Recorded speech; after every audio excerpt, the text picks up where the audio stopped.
some of the Kenya Kwanza policies. We want to gauge his mind on the current political landscape and his vision for Kenya in terms of his political future and whatnot. So much to talk about. Rigathi Gachagua, once again, thank you so much for your time and welcoming us to your abode.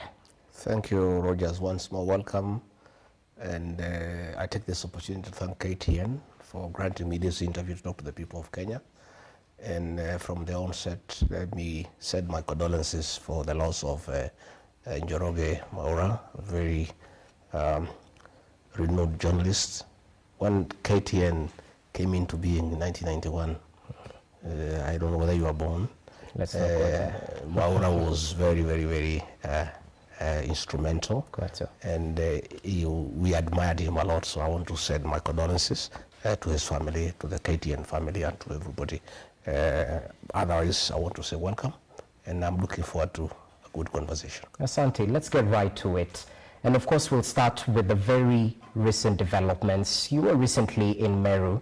As a matter of fact, just yesterday, you launched fresh accusations against President William Ruto, alleging that he's orchestrating a plan to remove Chief Justice Martha Koome from office. Can you substantiate these claims? The claims that the purge in the Supreme Court, in the judiciary, is politically motivated? Yes, it is. I was Deputy President and Principal Assistant to President William Ruto. And I'm privy to many things. I also have a responsibility as a leader in this country to let the people of Kenya know what is happening.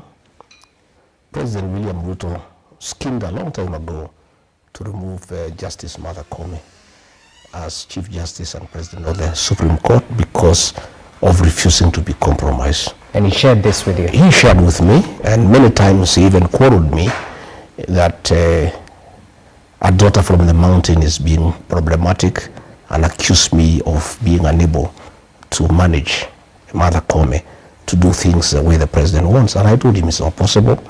I had many discussions with Martha Koome, and she's a stricter to the rule of law and constitutionalism.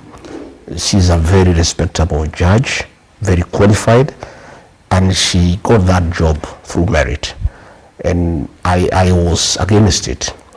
And I think the matter was put on hold until I was hounded out of office. And the matter now has been put in top gear, not just to remove Martha Koome as a Chief Justice and President of the Supreme Court, but to remove the entire bench of the Supreme Court. And I must tell the people of Kenya that we must be very careful, because the president wants and pronounced himself before me many times that as president he needs to manage the electoral cycle from the IBC all the way to the Supreme Court. And many times he indicated his desire to have the entire bench replaced so that he can put in place a bench that will do what he wants. And that is very dangerous for the country, because if he puts a bench that he wants to manage the conflict, if any, after the elections, the people of Kenya will not accept it. And what is happening is very simple. The president has the numbers in the Judicial Service Commission. So any proceedings against Justice Martha Koome and the 7 judges and the other 6 judges will just be a kangaroo court. It will just be like what happened to me in the Senate and the National Assembly. It will be predetermined. The president will thereafter set up a tribunal himself, and he will determine the outcome. So what we are looking at, I'm not just defending Justice Martha Koome. It's the entire bench of the Supreme Court. These are judges of impeccable credentials. These are judges with proven track record. These are judges who have made monumental decisions in accordance with the rule of law and the Constitution for the benefit of the Republic. And if the president has his way, bulldozes through the Judicial Service Commission, where he has the numbers, these judges will not get any justice. It will be a kangaroo type of thing. And then they'll give a recommendation to the president to set up a tribunal to try them. and the outcome is predetermined. So I need to ask the international community to keep a very close eye on this country, because if the president succeeds in putting his bench at the Supreme Court, he will have completed the state capture. Already as we speak, he has captured Parliament, both Senate and the National Assembly. He has captured the opposition. The only remaining line of defense for the people of Kenya is the judiciary.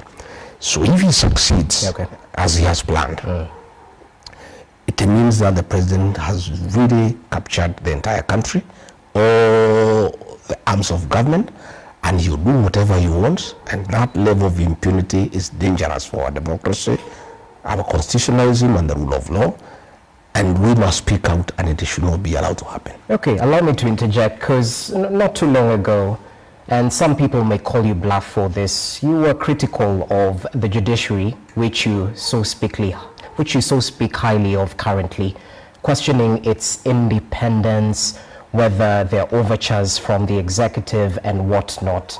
So why should Kenyans believe that this is... I've never had a blanket condemnation of the judiciary.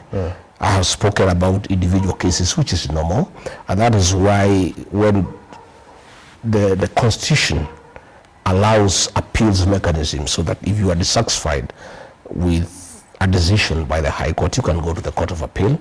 If you are dissatisfied, you can go to the Supreme Court, because judges are human beings. They cannot be perfect 100%, but you cannot remove the entire bench of the Supreme Court. And you see, what will happen is that the president will manage the appointment of the new judges through the JJC, because they are the ones who will interview and recommend for appointment. So what will happen is that if this is allowed to happen, one, is very dangerous for the country.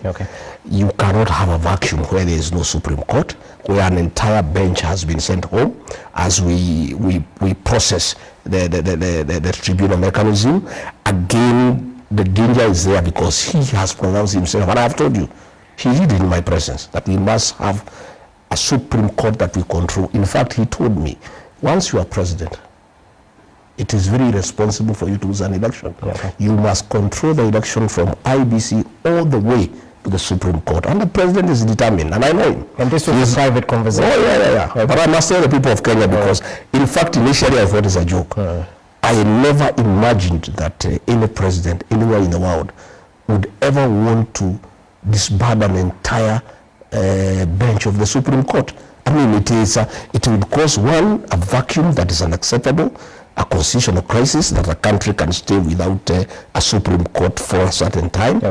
And it's a very dangerous thing, and we must not allow it to happen. Then tell me this, Bwana Ridiji, if I can call you that.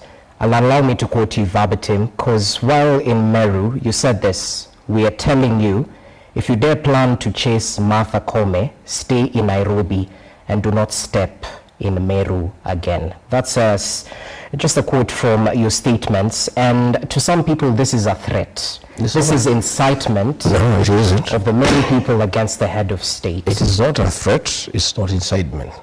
It's just a statement of fact.